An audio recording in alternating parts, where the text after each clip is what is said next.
sujet na biso esika ezali kotangisa mathématique na lingala. Tomeka kotangisa mathématique na lingala. Nayebi ke eza facile te parce que faut lingala na biso ya Congo elobama mélanger toujours na français. Donc tobanda kotangisa mathématique na lingala na français.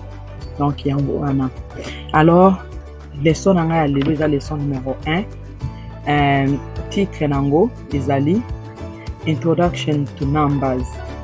Donc ezaka juste komeka comprendre ba numbers, ba nombre, ba chiffres. Nous avons 3 objectifs.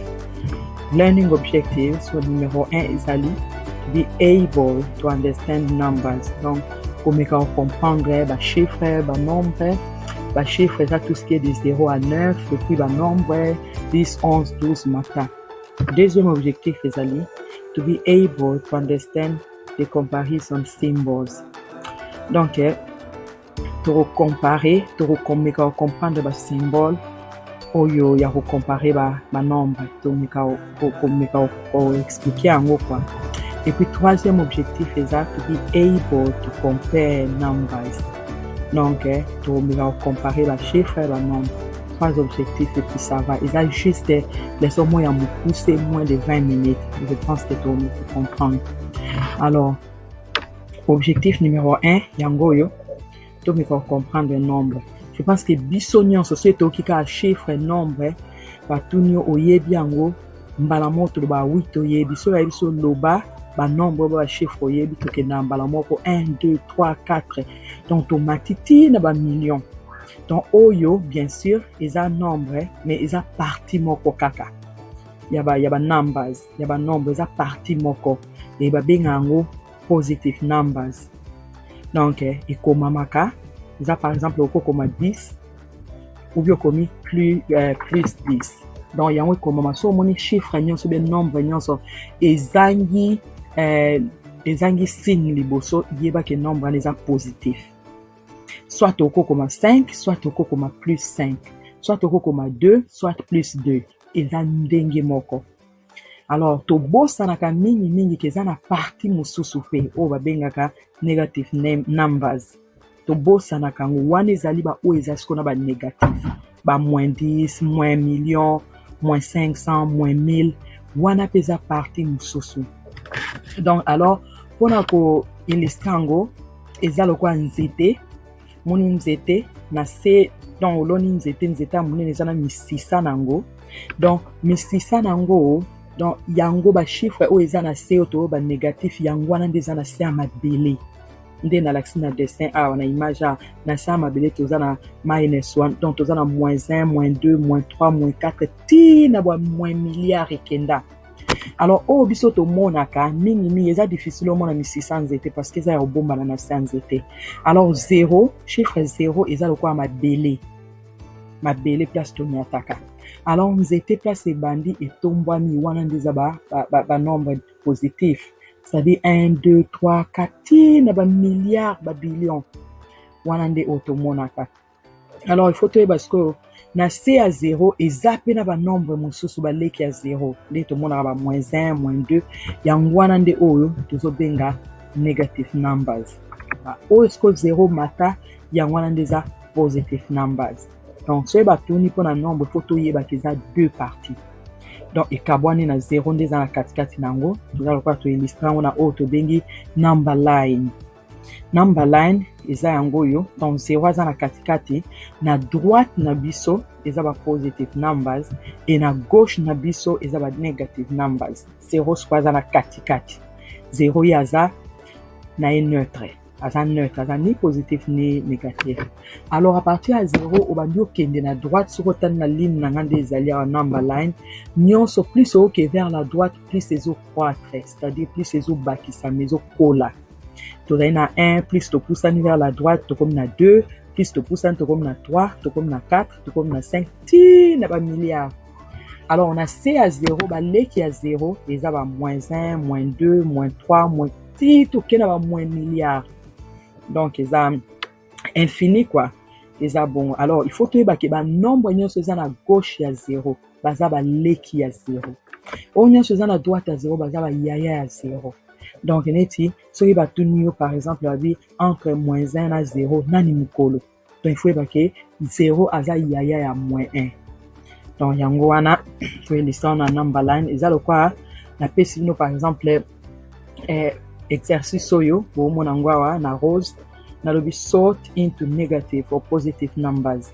donc toza na bachiffre na biso na se wana banombre na se nayebisi bino botia yango bopona oyo eke kota na oyo eza négatif na oyo eza positif.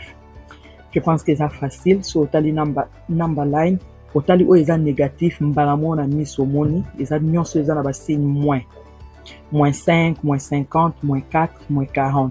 oyo eza positif eza oyo eza na basigne plus ou bien oyo eza sans signe yango mpe eza positif. ndenge omoni 11 wana eza mpe positif, donc signe wana positif eza nango ya obombana nde toloba ye na ebandeli so omoni chiffre moko bakomi eza na signe te cela veut dire que ya positif eza na plus liboso. ok alors soki toye na deuxième objectif na biso eza siko mpona kocompare basymbole. donc basymbole oyo ozomona toza nango misato, omoni moko etali na gauche mosusu ya katikati toyebi yango biso nyonso eza égal na mosusu etali na droite. alors oyo ya liboso etali na gauche na anglais balobaka less than, elakisi eza mokieke donc eza leki mpe omoni signe oyo kaka nde etali na gauche ndenge omoni yango wana elakisi eza mokie eza leki donc less than. oyo ya katikati oyo omoni oyo signe oyo toyebi yango biso nyonso na anglais eza equals et na lingala to na français eza égal à ou na lingala eza ekokani na. donc par exemple 5 égale à 5 ou bien 5 égale à 3 plus 2. donc yango wana oyo ya suka omoni etali na droite boye wana na français na anglais ezali greater than, donc elakisi eza mingi ou bien eza ebele ke donc eza yaya. donc nazongi l'explication donc po kangango so omoni oyo etali na gauche na anglais baloba less than, c'est-à-dire so omoni eza na signe nete esa nete ekokana na 4 donc etali na mopanzi wana donc less than toza na equals epo toza na greater than. greater than eza neti 7 un peu ekokani mwa moke na 7. donc yango wana nde eza basymbole oyo eza plus eza ebele mais tozwi kaka misato oyo mpona lelo eza mpe le plus utilisé bien sûr.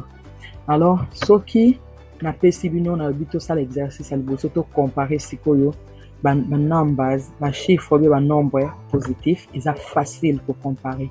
positif nde nalobaki eza tout ce qui n'a pas de signe ou bien oyo eza na basigne ou bien eza na signe te yango eza positif soit eya na signe plus soit eya na signe te wana nde positif.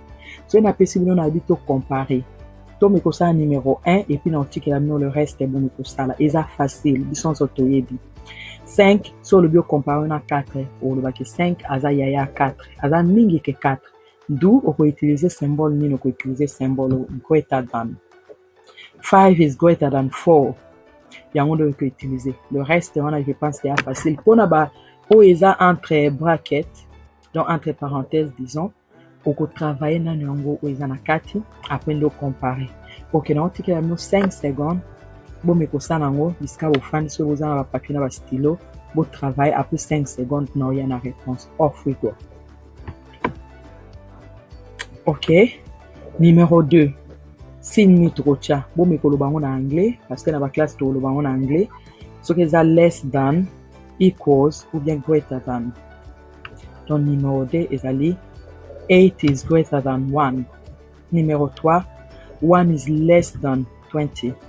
numéro 4 2 equals 2. numéro 5 toza na 15 entre parenthèses pp ayebi so 15 donc eza 15 equals 15. et puis numéro 6 toza na 15 plus 12 esali 27 so compare 27 na 91 olobaki 27 eza leki ya 91 donc eza 27 less than 91. et puis numéro 7 bien sûr 11 eza leki ya 20 donc less than. et puis 21 eza greater than. ok oyo eza facile straightforward. ekomaka sikoyo mwa difficile soki bapesi comparaison ya ba negative numbers asko place comme ba nombre négatif place comme difficile na tie number line et de biso pour to comparer yango. Donc pour to za na facilité pour étudier yango. Donc yango na tie number line.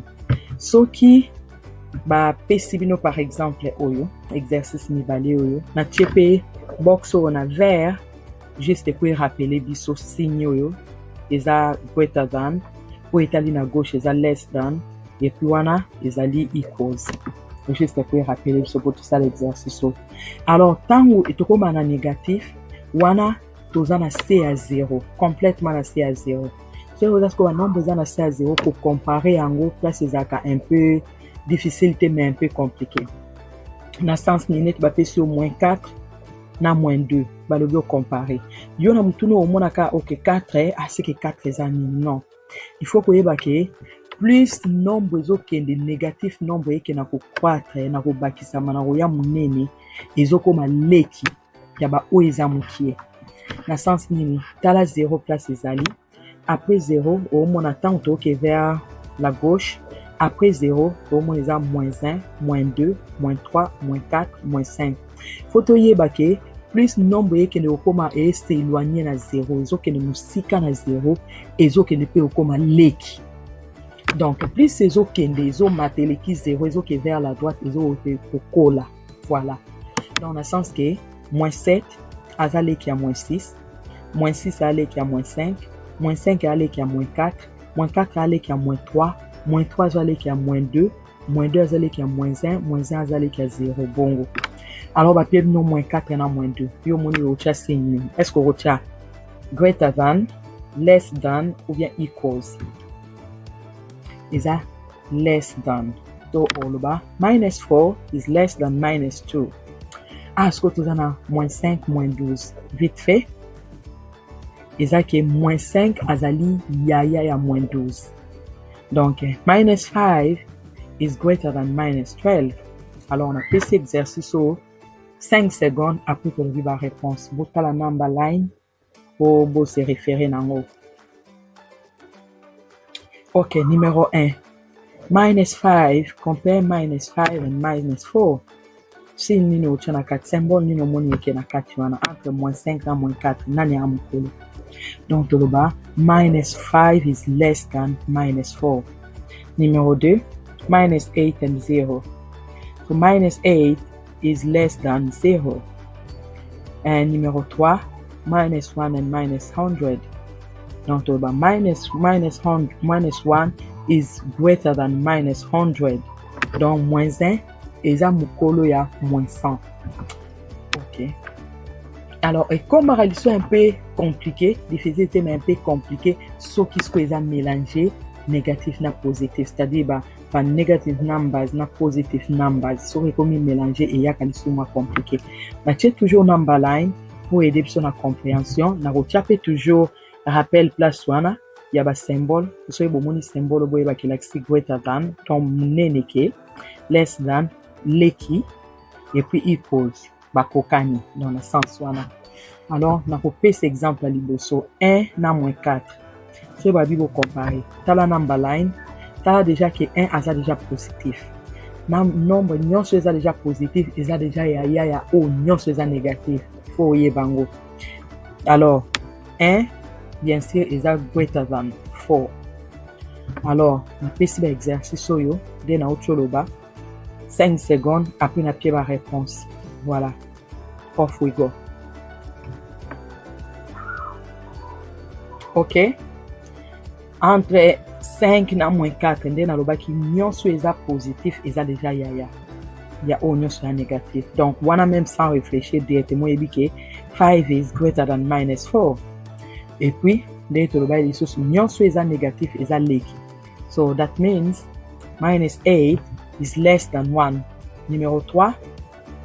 1 azan positif, moins 20 à négatif. 2, 1 is greater than minus 20. Numéro 4, 2 is greater than minus 12. Donc, si on est déjà négatif, il y a déjà l'équipe, il y a chiffre positif. Ok, minus 15, ou ils ont entre parenthèses et ça 15. Donc, minus 15 is less than 15. Après, totali 24, pour les entre parenthèses, ça 27 plutôt. Pour ça 15 plus 12, et ça 27. Au comparé, on a moins 91, donc pour décider que tout est au moins déjà moins 91, le quoi ça moins, à ça déjà lake. So, 27 is greater than minus 91. Numéro 7, au tali déjà négatif, liboso 0, négatif à ça lake. So, minus 11 is less than 0. Numéro 8, donc moins 21, au comparant, on a 16. Parce que 2 plus 4, c'est ça, les 16. Donc, ça là, minus 21 is less than 16. Donc, yangoana, je pense que tu comprends, Nango. Donc, leçon à chez Silipon à l'élo. Alors, on a learning objective. On a toujours que zongi lango pour botter la soki de couvrir en nyonso. Titre na chose avec introduction to numbers. Objectif national bosso c'est comprendre les chiffres les nombres, be able to understand numbers. Je pense que besoin c'est de comprendre en qu'ils ont positif na négatif numbers, de comprendre en haut. Donc c'est bon, so comprendre te vous pouvez cross au croix na commentaire ou ticket à ta question. Numéro 2, to be able to understand the comparison symbols. Donc comprendre les symboles, je pense que tu comprendre en haut, c'est bon. Objectif numéro 3, objectif c'est to be able to compare numbers. Je pense que tu peux comparer nombres positif, négatif, positif entre yango, négatif entre yango, tu peux comparer. Ok, yangoana. Je pense que tu couvres nyonso, objectif na nyonso, leçon na rapona lelo isili, bobo sanate, so ibo sepel nango, pour que na chaîne na biso let's value lingala. Bobo sanate bo like botika commentaire positif comme négatif nyonso et pour enseigner biso que ça a besoin nango so il faut na suggestion au sala otiki pour bossa na te ko kabola ngona ba tumiso pour subscribe. Merci mingi pour la nyonso to mona ni ndala sima pour na leçon mususu. Merci, bye bye.